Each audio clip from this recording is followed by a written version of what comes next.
Welcome to Current Affairs. We at Current Affairs will get you all important events from national, international and sports, which will be useful for your upcoming competitive exam. We will update daily, so to keep updated, subscribe to our channel. Hello friends, current affair की इस series में आपका स्वागत है। आइए देखते हैं आज की इम्पोर्टेंट न्यूज़। सबसे पहली न्यूज़ है कि राष्ट्रमंडल खेल यानी कि कॉमनवेल्थ गेम्स महासंघ ने कोविड-19 महामारी की वजह से एक साल के लिए टले टोक्यो ओलंपिक की तारीखों से टकराव के बाद 2021 में प्रस्तावित राष्ट्रमंडल युवा खेलों को साल 2023 तक स्थगित कर दिया है। टोक्यो ओलंपिक का आयोजन इस साल 23 जुलाई से 8 अगस्त तक होना था, लेकिन पिछले महीने इसे एक साल के लिए स्थगित कर दिया गया था। आइए देखते हैं डिटेल में। राष्ट्रमंडल खेल महासंघ से जारी बयान में कहा गया है कि राष्ट्रमंडल खेल महासंघ कार्यकारी बोर्ड ने साल 2021 राष्ट्रमंडल युवा खेल किसी अन्य तिथि पर कराने के विकल्पों पर विचार करने का निर्णय ले रहा है। बयान में कहा गया है कि सकारात्मक चर्चा के बाद CGF भविष्य में इसके आयोजन के लिए सर्वोत्तम विकल्पों और समय सीमा पर विचार करने के लिए तैयार हो गया है। संभवतः इसका आयोजन 2023 में होगा। राष्ट्रमंडल युवा खेलों के 7वें सत्र का आयोजन 1 से 7 अगस्त तक त्रिनिदाद और टोबैगो में होना था, यानी कि जो राष्ट्रमंडल खेल थे अब वो 2023 तक राष्ट्रमंडल युवा खेलों को टाल दिया गया है। दूसरी जो इम्पोर्टेंट न्यूज़ है, इस साल 3 मई को, हर साल मनाया जाता है 3 मई को वर्ल्ड प्रेस फ्रीडम डे, इस बार भी मनाया गया है। यूनेस्को की आम सम्मेलन की सिफारिश के बाद दिसंबर 1993 में संयुक्त राष्ट्र महासभा द्वारा विश्व प्रेस स्वतंत्रता दिवस घोषित किया गया था। विश्व प्रेस स्वतंत्रता दिवस को मनाने का मुख्य उद्देश्य प्रेस स्वतंत्रता के मूल सिद्धांतों का जश्न मनाने के साथ दुनिया भर में प्रेस की स्वतंत्रता की स्थिति का आकलन करना था। अगर इस बार की थीम की बात करें तो इस बार की थीम थी जर्नलिज्म विदाउट फियर और फेवर, यानी बिना डर या पक्षपात के पत्रकारिता। इस थीम का मुख्य उद्देश्य चुनावों में मीडिया के सामने वर्तमान चुनौतियों के साथ साथ शांति और सुलह प्रक्रियाओं के समर्थन करना है। यूनेस्को द्वारा 1997 से हर साल 3 मई को विश्व प्रेस स्वतंत्रता दिवस पर गिलेरमो कानो वर्ल्ड प्रेस फ्रीडम प्राइज भी दिया जाता है। ये पुरस्कार उस व्यक्ति अथवा संस्थान को दिया जाता है जिसने प्रेस की स्वतंत्रता के लिए उल्लेखनीय कार्य किया हो। आपको ध्यान रखना है कि जो वर्ल्ड प्रेस फ्रीडम डे है ये सेलिब्रेट करवाता है यूनेस्को, और इस बार की जो थीम है that is journalism without fear और फीवर, यानी बिना डर या पक्षपात के पत्रकारिता। आइए देखते हैं अगली न्यूज़। छत्तीसगढ़ के उच्च न्यायालय के पूर्व मुख्य न्यायाधीश और लोकपाल के न्यायिक सदस्य जस्टिस अजय कुमार त्रिपाठी का हाल ही में निधन हो गया है। कोरोना पॉजिटिव थे ये, और पिछले 5 अप्रैल से भारतीय आयुर्विज्ञान संस्थान यानी कि एम्स दिल्ली के ट्रॉमा सेंटर में उनका इलाज चल रहा था। मूल रूप से रहने वाले ये बिहार के थे, तो ये इम्पोर्टेंट न्यूज़ है। लोकपाल सदस्य बनने से पहले वे छत्तीसगढ़ हाई कोर्ट के चीफ जस्टिस भी थे। जस्टिस त्रिपाठी देश के पहले ऐसे न्यायाधीश हैं जिनका निधन कोरोना वायरस की वजह से हुआ है। इम्पॉर्टेंट पॉइंट बनता है, ये देश के पहले ऐसे जस्टिस हैं जिनका निधन कोरोना वायरस की वजह से हुआ है। और जस्टिस अजय कुमार त्रिपाठी ने जुलाई 2018 में छत्तीसगढ़ हाई कोर्ट में एज अ चीफ जस्टिस के रूप में कार्यभार संभाला था। वे मार्च 2019 को लोकपाल के चौथे सदस्य के रूप में भी चुने गए थे। आइए देखते हैं छत्तीसगढ़ के बारे में कुछ इम्पॉर्टेंट पॉइंट। ये आपके सामने छत्तीसगढ़ का एक मानचित्र है। अगर इसकी बाउंड्रीज़ की बात करें तो इसके उत्तर में उत्तर प्रदेश है, इसके अलावा झारखंड है। तो झारखंड देखा जाए तो उत्तर पूर्व की तरफ आएगा। इसके अलावा इसके पूरब में उड़ीसा है, मध्य प्रदेश और महाराष्ट्र है, और इसके सदर्न पॉइंट पर आंध्र प्रदेश है। तो ये इसकी सीमाएं हो गई। अगर इसके नाम से देखा जाए तो इसका मतलब निकल रहा है छत्तीसगढ़, यानी कि छत्तीसगढ़ों की ज़मीन। कभी कभी छत्तीसगढ़ को माँ का दर्जा दिया जाता है, तो आप ये भी पॉइंट ध्यान रखेंगे। 1 नवंबर 2000 को इसका गठन हुआ था और ये भारत का 26वां राज्य है। मध्य प्रदेश जो हमारे देश का एक राज्य है, सेंट्रल प्रोविंस, इसी को काट कर 1 नवंबर 2000 को इसका गठन हुआ था और ये 26वां राज्य है। सन 2000 में हमारे देश में 3 नए राज्यों का गठन हुआ था, छत्तीसगढ़, उत्तराखंड और झारखंड, जिसमें पहला राज्य बना था छत्तीसगढ़ 1 नवंबर 2000 को। छत्तीसगढ़ सरकार की अगर बात करें तो यहाँ के राज्यपाल हैं अनसुईया उइके, मुख्यमंत्री हैं भूपेश बघेल। विधानमंडल के अगर सदस्यों की संख्या की बात करें विधानसभा सीट की तो वो संख्या है 90, जबकि राज्यसभा सीटें हैं यहाँ पर 5। इसके अलावा इसका जो हाई कोर्ट है वो छत्तीसगढ़ की एक जगह जिसका नाम है बिलासपुर वहाँ पर है, और लोकसभा की सीटें हैं यहाँ पर 11। तो इस तरीके से आपको ध्यान रखना है। यहाँ पर विधानसभा में 90 सीटें हैं, विधान परिषद यहाँ पर नहीं है, और लोकसभा की सीट हैं 11 और राज्यसभा की सीट है यहाँ पर 5, और इसका जो हाई कोर्ट है वो यहाँ पर बिलासपुर में स्थित है। इसके अलावा छत्तीसगढ़ क्षेत्र के बीच में महानदी और उसकी सहायक नदियाँ भी एक विशाल और उपजाऊ मैदान का निर्माण करती हैं, जो लगभग 80 किलोमीटर और 322 किलोमीटर लंबा है। एक नदी है जिसका नाम है महानदी, जो प्रमुख रूप से छत्तीसगढ़ और उड़ीसा 2 राज्यों से होकर जाती है। तो ये जो नदी है यहाँ पर एक विशाल मैदान का निर्माण करती है। समुद्र सतह से ये मैदान करीब 300 मीटर ऊंचा है। इस मैदान के पश्चिम में महानदी तथा शिवनाथ का दोआब है। इस मैदानी क्षेत्र के भीतर हैं रायपुर दुर्ग, बिलासपुर जिले का दक्षिणी भाग है। धान की भरपूर पैदावार के कारण इसे धान का कटोरा भी कहा जाता है। मैदानी क्षेत्र के उत्तर में मैकाल पर्वत श्रृंखला, सरगुजा की उच्चतम भूमि ईशान कोण में है। पूर्व में उड़ीसा की छोटी बड़ी पहाड़ियाँ हैं। आग्नेय में सिंघावा के पर्वत श्रृंग हैं। दक्षिण में बस्तर भी गिरिमालाओं से भरा हुआ है, और छत्तीसगढ़ प्रमुख रूप से 3 प्राकृतिक खंड में बटा हुआ है। इसके नॉर्थ में सतपुड़ा है, मध्य में महानदी है और उसकी सहायक नदियों का मैदान है, तथा दक्षिण में इसके बस्तर का पठार है। इसके अलावा राज्य की जो प्रमुख नदियां हैं उनमें महानदी, शिवनाथ, खारून, सोंढूर, अरपा, पैरी और इंद्रावती। तो ये पूरी छत्तीसगढ़ की जानकारी थी। इसके बाद बात करते हैं अगली न्यूज़ की। पूरी दुनिया कोरोना वायरस से प्रभावित है। इसके खतरे की गंभीरता को देखते हुए देश के प्रधानमंत्री नरेंद्र मोदी जी ने वीडियो कॉन्फ्रेंसिंग के माध्यम से 4 मई 2020 को गुट निरपेक्ष यानी कि नाम देशों के वर्चुअल सम्मेलन में भाग लिया है। गुट निरपेक्ष देशों का ये सम्मेलन अजरबैजान के राष्ट्रपति इल्हाम अलीयेव की कोशिशों के बाद आयोजित किया गया। तो इम्पॉर्टेंट पॉइंट बन जाता है कि जो ये सम्मेलन हुआ है ये किसकी कोशिशों के कारण हुआ है। तो एक देश है जिसका नाम है अजरबैजान, वहाँ के राष्ट्रपति हैं जिनका नाम है इल्हाम अलीयेव। उन्हीं की कोशिशों के बावजूद ये सम्मेलन हो पाया। संयुक्त राष्ट्र के बाद गुट निरपेक्ष सबसे बड़ा समूह है जिसमें एशिया, अफ्रीका और लैटिन अमेरिका के लगभग 120 देश शामिल हैं।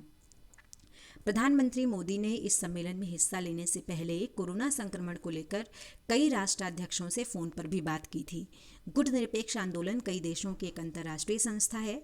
इस आंदोलन को पूर्व प्रधानमंत्री पंडित जवाहरलाल नेहरू, मिस्र के पूर्व राष्ट्रपति गमाल अब्दुल नासर और यूगोस्लाविया के राष्ट्रपति जोसेफ ब्रॉस टीटो ने मिलकर शुरू किया था, और इसकी शुरुआत हुई थी अप्रैल 1961 में।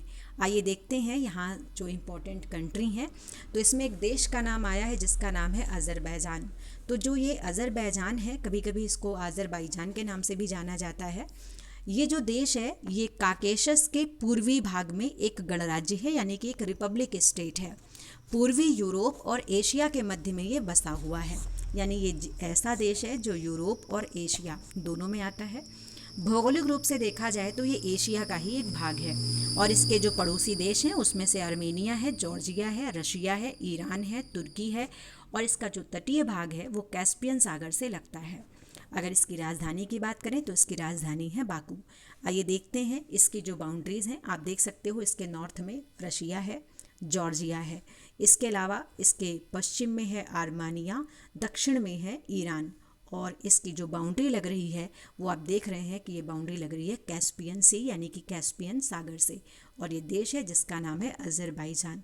यहाँ की राजधानी हो जाती है बाकू।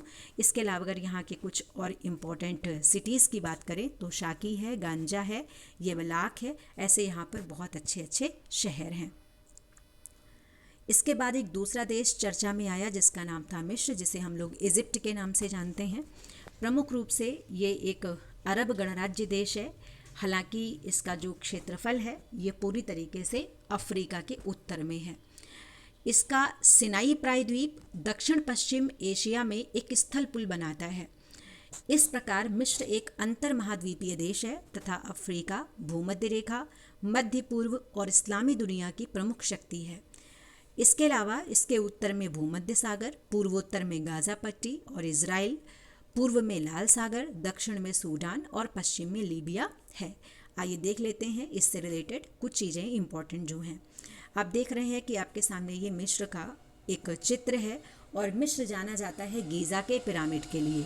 जो 7 वंडर्स हैं उसमें एक नाम आता है गीज़ा के पिरामिड का। तो जो गीज़ा के पिरामिड हैं वो इजिप्ट में है, मिस्र में है।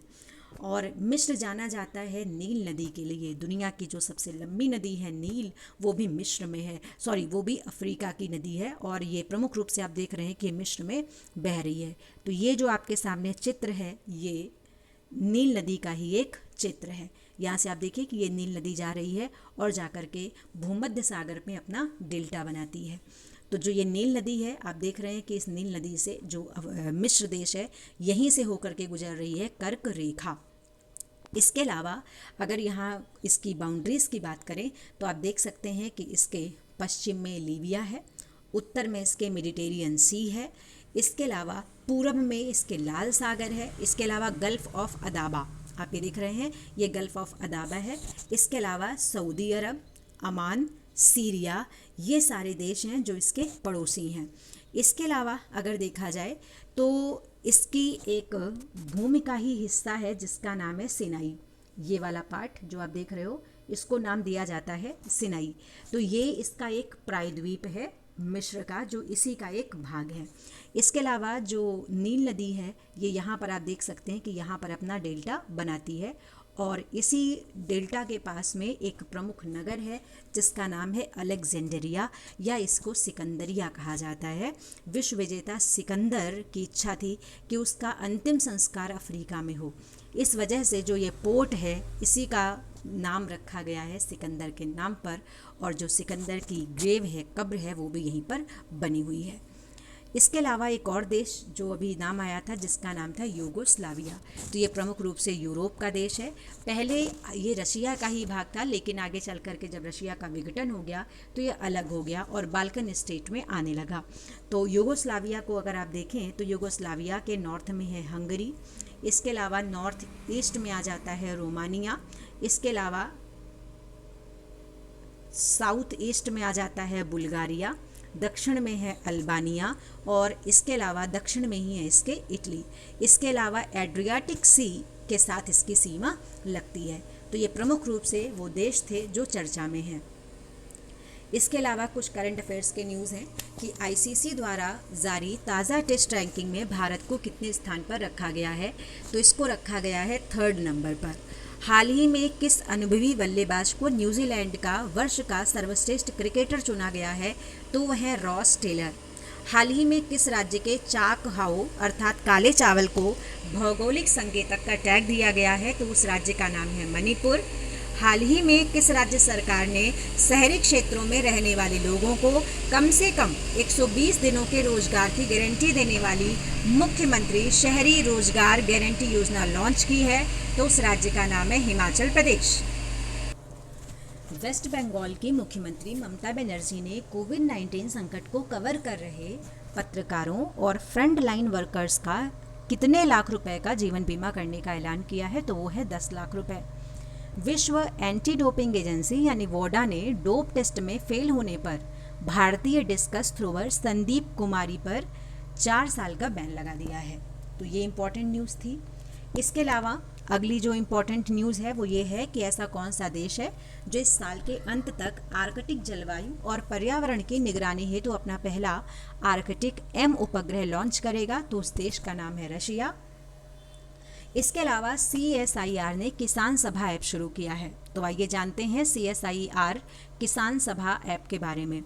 किसानों को वर्तमान में अपनी फसल को बाजार तक ले जाने या देशव्यापी लॉकडाउन के मद्देनज़र बीज या उर्वरक खरीदने में कठिनाई का सामना करना पड़ रहा है। इसलिए सर्वोत्तम मूल्य निर्धारण पर उपज के समय पर वितरण की सुविधा के लिए उचित आपूर्ति श्रृंखला प्रबंधन आवश्यक है। किसान सभा का लक्ष्य किसानों को सबसे किफ़ायती और समय पर रसद सहायता प्रदान करना है।